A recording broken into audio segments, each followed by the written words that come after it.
Last week on the show, we talked about the tragic case of the apparent kidnapping and murder of Vanessa Guillen. There is an update on the story that takes it in an even darker direction. The Army Criminal Investigation Command determined that the remains found last Tuesday near the Leon River in Bell County were those of Guillen using DNA samples. Major General Scott Efflandt said Guillen's family was notified on Sunday. As of right now, you'd know this if you saw our last reporting, but just in case, a suspect in her killing, Aaron Robinson, fled the base and died by suicide early last Wednesday as law enforcement agency tried to make contact with him. A woman described as his girlfriend has been charged and is accused of helping Robinson dispose of the remains.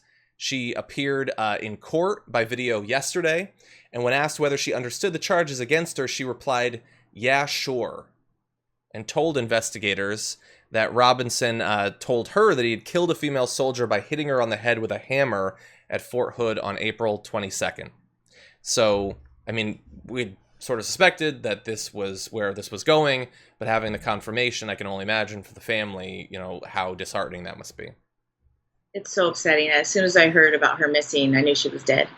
Mm-hmm. I knew she was dead because I've dated somebody in the Army, and I know what goes down there. And I knew she was dead. It's really upsetting and horrible. I have to say my condolences to her family and her friends, everyone that knew her. She must have been a strong chick. Her sister was bad. Did you see her going at it? Her sister is powerful. Mm-hmm. This family, they really created they have a real tough character, this family, Yeah. And this really hit hard with the Latino community because there's a lot of pride in being part of the military for Latino families. And I think it goes back to especially Mexican families, Latinos fighting in every American war that there's ever been. I mean, even on both sides of the Civil War. And it's part of this forced assimilation, right? You want to be American, then you're going to fight for us, right? You're going to be on our team. And that's still happening today. We have undocumented soldiers, fighting for the United States, their country, so that they can get citizenship in return. And then that's not even being given to them. So this is still something that's going on. And, there's a lot of Latino families who feel like they made it. They're really Americans. That you can't tell them that you're not an American when you're fighting, with the uniform on. You're actually, so I'm sure her family was very proud of her to be there. I'm sure she was proud of herself. Yeah.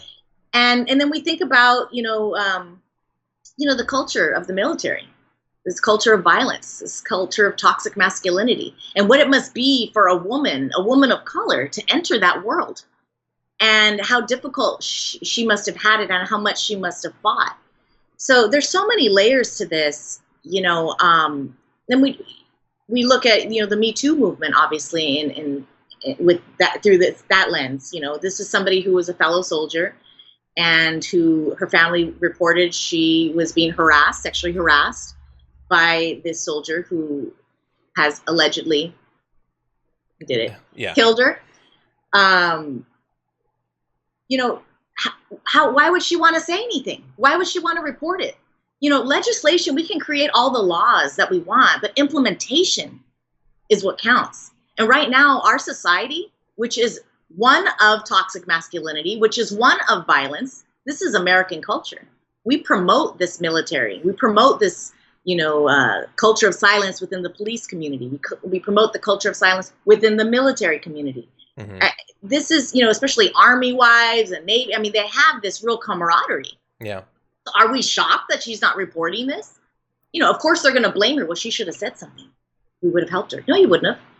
Yeah. And she probably did say something, and that's what happened. Yeah, and we know, nationally, they don't pay attention to these claims, sexual harassment or sexual assault. Rape is considered just sort of a cost of doing business. It had been used in arguments to not have male-female units come on, what's going to happen? I don't know, what are you going to stop from happening? Why don't you, we say we want to support the troops. We say that there's no greater thing you can do for your country than to serve it in the armed forces. But if you're a woman, you get what you get. It's the military. How could we possibly change it? That's effectively what they say. And this particular base, I'm sure had effectively like a human trafficking ring just a few years ago, forced prostitution for female soldiers. So it's not like this particular base doesn't have its problems. And even after that had been uncovered, apparently not that much reform had actually been put into effect. This is just a small microcosm of the national crisis we have on violence against women. Sexual violence, physical violence, it's rampant in this culture. It goes back to, it doesn't really matter what legislation we have, it's the implementation. I mentioned dating somebody in the military. He actually physically assaulted me very severely. Somebody else called the cops show up, asked me in front of him if I wanted to press charges. I didn't even call. I had a black eye. And I was so scared. Of course I couldn't say yes. He was right next to me. Yeah. Yeah. And he knows who he is. Bad guy. This is the kind of world that people live in this society, where it's okay because they have PTSD, so they might flip out or they might this. But when you're a true feminist, when you really believe about equality within the genders, then I don't think that men can't control themselves. I think that men can be around whomever they need to be around and still get their job done, because I know a lot of men like that. So I refuse to believe women can't be in the military because they're going to get raped. Can you believe they're going to be naked around people? Well, control yourself. You're a human being. Exactly. So there's really no reason for us to have these, rules about who can be in the military, who can't, or that's the cost of doing business. The same thing for LGBTQ people in the military, being harassed, being killed, being, tortured in some ways, emotionally. Yeah. It's a real big problem, and it all goes back to the violence of women. I mean, we go back to the rule of thumb. You know that one, right, John?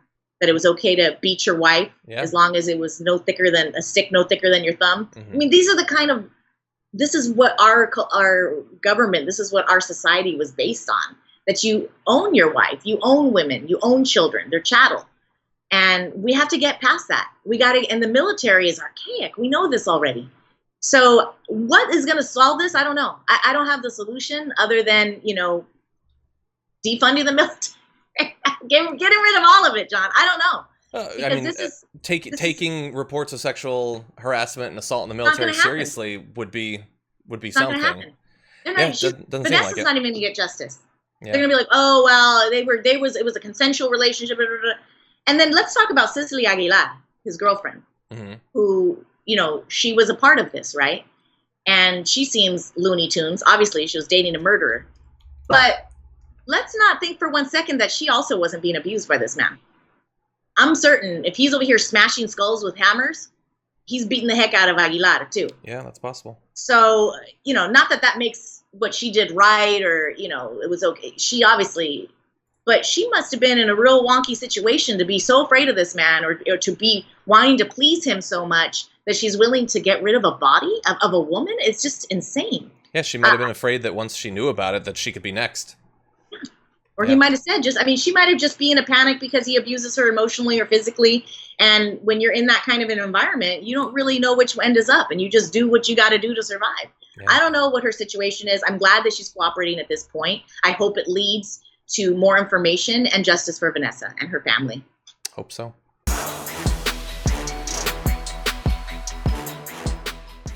Check out the Damage Report podcast each day, wherever you get your podcasts, whether Pocket Casts or Stitcher or iTunes. You can join me as I give you the news and stories you want, with a range of co-hosts and interview guests jumping in on the fun each day. Again, that's the Damage Report, wherever you get your podcasts. And if you get them at iTunes, don't forget to rate and review. Sometimes I'll read them live on the show.